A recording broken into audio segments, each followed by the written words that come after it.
ഇന്ന് നമ്മൾ ചോറിൻ്റെ കൂടെ അല്ലെങ്കിൽ ചപ്പാത്തിയുടെ കൂടെയൊക്കെ സൈഡായിട്ട് കഴിക്കാൻ വേണ്ടിയിട്ട് ചേന വെച്ചിട്ട് നല്ല ടേസ്റ്റിൽ ഉണ്ടാക്കാൻ പറ്റുന്ന ഒരു സിമ്പിൾ റെസിപ്പിയാണ് കേട്ടോ. അപ്പോൾ ഇതൊന്ന് കണ്ടു നോക്കിയാലോ.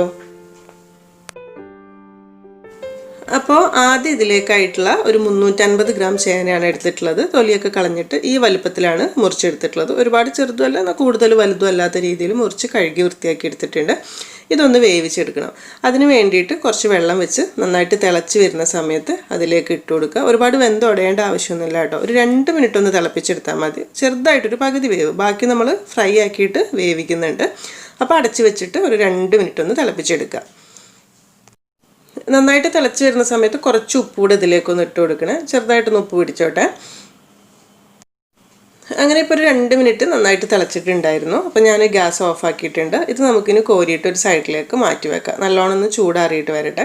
അപ്പോൾ ഈ പറഞ്ഞതുപോലെ തന്നെ ഒരുപാട് വെന്തുടയാൻ പാടില്ല കേട്ടോ. ഈ സമയത്ത് ഇതൊരു സൈഡിലേക്ക് വെക്കാം.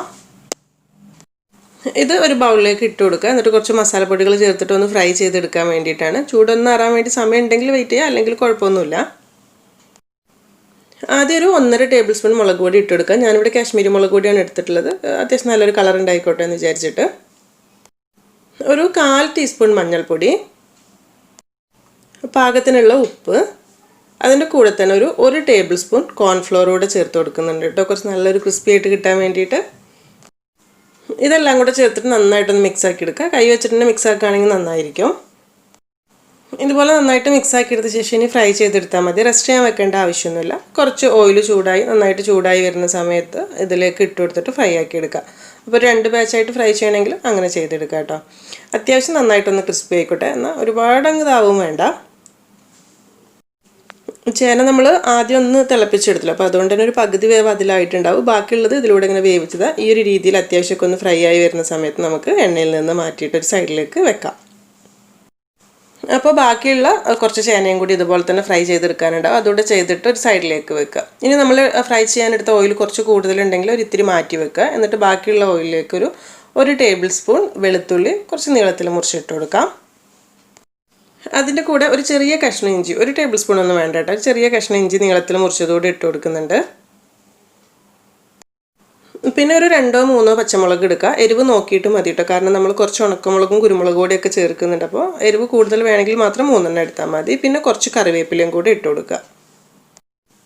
എല്ലാം കൂടെ നന്നായിട്ടൊന്ന് മൂത്ത് വരുന്ന സമയത്ത് ഇനി ഇതിലേക്ക് വലിയൊരു സവാളയാണ് ചേർത്ത് കൊടുക്കുന്നത്. മീഡിയം സൈസിലുള്ളതാണ് 2 ചേർത്ത് കൊടുക്കുക കേട്ടോ. ഇടയ്ക്ക് ഇങ്ങനെ കടിക്കാൻ നല്ല ടേസ്റ്റ് ആയിരിക്കും. അപ്പോൾ ഒരു ഇത്തിരി കൂടിയാലും കുഴപ്പമൊന്നുമില്ല. സവാള പിന്നെ ഒരുപാട് കനം കുറച്ച് അരിയേണ്ട ആവശ്യമൊന്നുമില്ല. നമ്മൾ ആ ഒരു ചേന മുറിച്ച അളവുണ്ടല്ലോ, ഏകദേശം അതുപോലെയൊക്കെ തന്നെ മതി കേട്ടോ. ഇതിൻ്റെ കൂടെ തന്നെ ഇത് വഴന്ന് വരാൻ ആവശ്യത്തിനുള്ള ഉപ്പ് കൂടെ ഇട്ട് കൊടുത്തിട്ട് അത്യാവശ്യം അങ്ങ് വഴറ്റിയെടുക്കുക. ഒരുപാട് വഴന്ന് ഉടയണ്ട. ഇതുപോലെ ഒന്ന് വഴന്ന് വരുന്ന സമയത്ത് മസാലപ്പൊടികളൊക്കെ ചേർത്ത് കൊടുക്കുക. എന്നിട്ട് ബാക്കി നമുക്ക് ക്യാപ്സിക്കം കൂടെ ഒക്കെ ചേർത്തിട്ട് വഴറ്റിയെടുത്താൽ മതി കേട്ടോ. ആദ്യം ഒരു 2 നുള്ളു മഞ്ഞൾപ്പൊടി ഇട്ട് കൊടുക്കാം. അതിൻ്റെ കൂടെ തന്നെ കുറച്ച് മുളക് പൊടി, ഒരു 1/2 ടേബിൾ സ്പൂണിൻ്റെ അടുത്ത് ഇടുന്നുള്ളൂ. എരിവ് നോക്കിയിട്ട് ഇട്ട് കൊടുക്കാം. അതുപോലെ തന്നെ കുറച്ച് കുരുമുളക് പൊടി കൂടി ഇട്ട് കൊടുക്കുന്നുണ്ട്. ഇത്രയും മസാലപ്പൊടികളാണ് കേട്ടോ ചേർക്കുന്നുള്ളൂ. ഒരുപാട് കൂടിയ മസാല ആ ഒരു രീതിയിലല്ല നമ്മൾ ചെയ്യുന്നത്. ഇതെല്ലാം കൂടെ ചേർത്തിട്ട് അതിൻ്റെ പച്ചമണം മാറാൻ വേണ്ടിയിട്ട് ഒന്ന് നന്നായിട്ട് മിക്സ് ആക്കി എടുക്കുക. അത് കഴിഞ്ഞിട്ട് ഇതിലേക്ക് അത്യാവശ്യം വലിയ ഒരു ക്യാപ്സിക്കം ഇതുപോലെ ചെറുതായിട്ട് ആ ചേനയുടെയൊക്കെ ആ വലുപ്പത്തിൽ തന്നെ മുറിച്ചെടുത്തതോടെ ഇട്ട് കൊടുക്കുക. എന്നിട്ടൊരു 1 മിനിറ്റ് തീ ഒന്ന് കൂട്ടി വെച്ചിട്ട് നന്നായിട്ട് അങ്ങ് വഴറ്റിയെടുക്കുക. ക്യാപ്സിക്കം ചെറുതായിട്ടൊന്ന് അങ്ങ് വഴന്ന് വന്നോട്ടെ. ഒരുപാട് വെന്തുടയേണ്ട ആവശ്യമില്ല. ഈ സമയത്ത് തന്നെ ഇതിലേക്ക് ഒരു 1/2 ടേബിൾ സ്പൂൺ ഉണക്കമുളക് ചതച്ചതുകൂടി ഇട്ട് കൊടുക്കുന്നുണ്ട്. ആദ്യം തന്നെ വേണമെങ്കിൽ ഇട്ട് കൊടുക്കുക കേട്ടോ. ഒരു എണ്ണയിലേക്ക് നല്ലൊരു ടേസ്റ്റാണ് ഉണക്കമുളക് കൂടി ഉണ്ടാകുന്ന സമയത്ത്. അതുകൂടെ ചേർത്തിട്ട് വേണം വഴറ്റിയെടുക്കാനായിട്ട്. നമ്മളിതിലേക്ക് ചേർത്തിട്ടുള്ള ഒരു ക്യാപ്സിക്കൊക്കെ ചെറുതായിട്ടൊന്ന് വഴന്ന് വരാൻ തുടങ്ങുന്ന സമയത്ത് ആദ്യം ഫ്രൈ ചെയ്ത് മാറ്റി വെച്ചിട്ടുള്ള ചേന ഉണ്ടല്ലോ, ചേന കൂടെ ഇതിലേക്ക് ഇട്ട് കൊടുക്കുക. എന്നിട്ട് തീ കൂട്ടി വെച്ചിട്ട് തന്നെ എല്ലാം കൂടെ നല്ലോണം ഒന്ന് മിക്സ് ആക്കിയിട്ട് അതുകൂടെ ഒരു 1 മിനിറ്റ് നന്നായിട്ടൊന്ന് മിക്സ് ആക്കി എടുക്കുക. അപ്പോൾ നല്ല ടേസ്റ്റ് ആയിരിക്കും. എല്ലാം കൂടെ ഇങ്ങനെ ആ ഒരു ക്യാപ്സിക്കും ചേന എല്ലാം കൂടെ ഒന്നിച്ച് ഇങ്ങനെ ഫ്രൈ ആയി മിക്സായി വരുന്ന സമയത്ത് ഈ സമയത്ത് ഇതിലേക്ക് കുറച്ച് ഗരം മസാലപ്പൊടിയും കൂടി ഇട്ട് കൊടുത്തിട്ടൊന്ന് ഫ്രൈ ആക്കി എടുക്കുകയാണെങ്കിൽ കുറച്ചുകൂടി ടേസ്റ്റ് കൂടുതലുണ്ടാകും. എന്നിട്ട് ലാസ്റ്റ് വേണമെന്നുണ്ടെങ്കിൽ ഒരു 1 ടേബിൾ സ്പൂൺ ടൊമാറ്റോ കെച്ചപ്പ് കൂടെ ചേർത്ത് കൊടുക്കുക. കൂടുതലൊന്നും വേണ്ടിയിട്ട് ചെറിയൊരു പുളിപ്പിന് വേണ്ടിയിട്ട്. ഇഷ്ടമാണെങ്കിൽ മാത്രം മതി, അല്ലെങ്കിൽ തീർച്ചയായിട്ടും നമ്മൾ നാടൻ ടേസ്റ്റിൽ തന്നെ കഴിക്കേണ്ട ഒരു കുഴപ്പമില്ല. ഇതുകൂടെ ഉണ്ടെങ്കിൽ കുറച്ചുകൂടി നല്ലൊരു ടേസ്റ്റ്. ചപ്പാത്തിയുടെ കൂടെ കഴിക്കുന്ന സമയത്ത് ഇത് നന്നായിരിക്കും. ഇനി വേണമെന്നുണ്ടെങ്കിൽ നമ്മൾ ഗോബി മഞ്ചൂരിയനൊക്കെ ചെയ്യുന്ന പോലെ തന്നെ കുറച്ച് കോൺഫ്ലവറൊക്കെ ഒഴിച്ച് അതുപോലെ തന്നെ കുറച്ചുകൂടെ കൂടുതൽ സോസൊക്കെ ഒഴിച്ചിട്ട് വേണമെങ്കിലും ചെയ്യട്ടെ. അത് നല്ല ടേസ്റ്റാണ്. ചപ്പാത്തിയുടെ കൂടെ കഴിക്കണമെങ്കിൽ കുറച്ച് ഗ്രേവി വേണമെങ്കിൽ അങ്ങനെയും ചെയ്യാം. പക്ഷേ നമ്മളിപ്പോൾ ഇതൊരു നല്ലൊരു ഫ്രൈ ആയിട്ടാണ് ചെയ്തെടുക്കുന്നത്. അപ്പോൾ ആ ഒരു കെച്ചപ്പ് കൂടെ ചേർത്തിട്ട് നന്നായിട്ട് അങ്ങ് മിക്സാക്കി എടുത്തു കഴിഞ്ഞാൽ നമ്മുടെ ചേന ഫ്രൈ റെഡിയായി.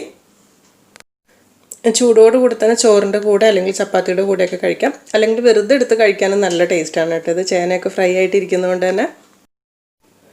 അപ്പോൾ ശരിക്കും പറഞ്ഞാൽ നല്ല ടേസ്റ്റി ആയിട്ടുള്ള റെസിപ്പി തന്നെയാണ്. അറിയാത്തവർ ആരെങ്കിലുമൊക്കെ ഉണ്ടെങ്കിൽ ഈ രീതിയിൽ ജസ്റ്റ് ഒന്ന് ട്രൈ ചെയ്ത് നോക്കട്ടെ. ക്യാപ്സിക്കും ചേനയും കൂടെ വരുന്ന സമയത്ത് നല്ല ടേസ്റ്റ് തന്നെയാണ്. ഇനി ക്യാപ്സിക്കം ഇല്ലെങ്കിലും കുഴപ്പമൊന്നുമില്ല കേട്ടോ. ആ ഒരു സ്റ്റേജ് ഒഴിവാക്കിയിട്ട് ബാക്കിയൊക്കെ അതുപോലെ തന്നെ ചെയ്താലും ടേസ്റ്റ് ഉണ്ട്.